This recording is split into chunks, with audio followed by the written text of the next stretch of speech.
سلام الغزالات، واش راكم؟ عاودنا ولينا من جديد. اليوم جبتكم وصفه شربات.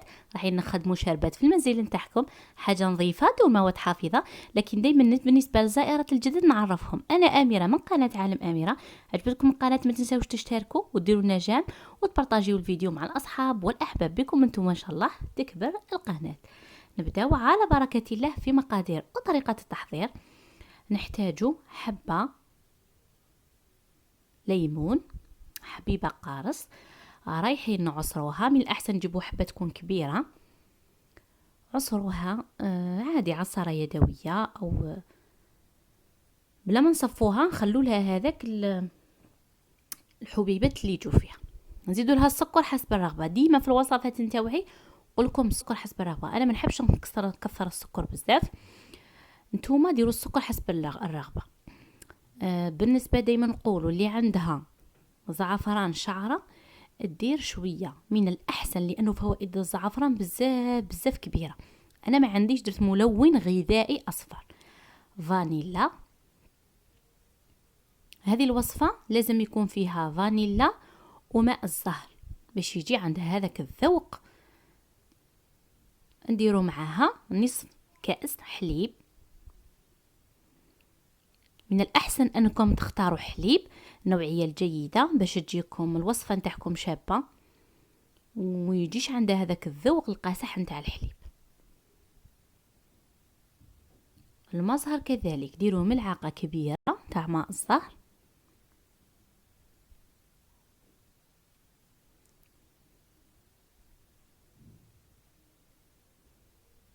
هادو كامل رايحين نزيدوا لهم لتر ماء بارد بزاف، يكون تقريبا مثلج.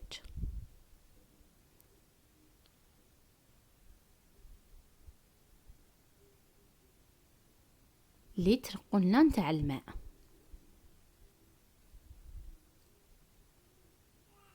حركوها مليح باش هذاك السكر يذوب وهذيك الفانيلا تندمج مع الحليب.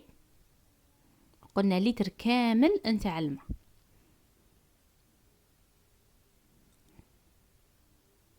نتأكد انه كامل هذوك المكونات اندمجوا مع بعض وذابوا جيدا.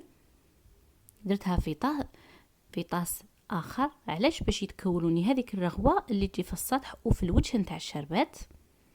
اضافه شرائح الليمون كذلك ضروريه، راح تعمل صح فرق في الذوق. راح يزيد هذاك الليمون نتاعنا يطلق هذيك البنه نتاعو في الشربات، تعطيكم وصفه رائعه. لشهر رمضان المبارك، ايامكم العاديه، تعطي للاولاد نتاعك عصير طبيعي، خدمته في المنزل نتاعك، حاجه نقيه يشربوه ويعاودوا وانت مهنيه، عارفه انه الماء نتاعك ماء نظيف، عارفه انه الليمون طبيعي، الحليب كذلك،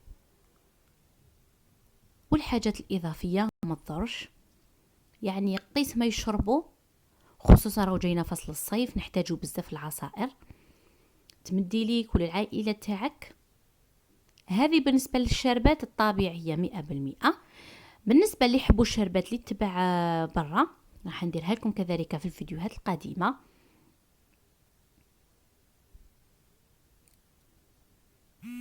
وخلوها تزيد تبرد في الثلاجه نتاعكم وقدموها لكم العائله تاعكم وصحتكم.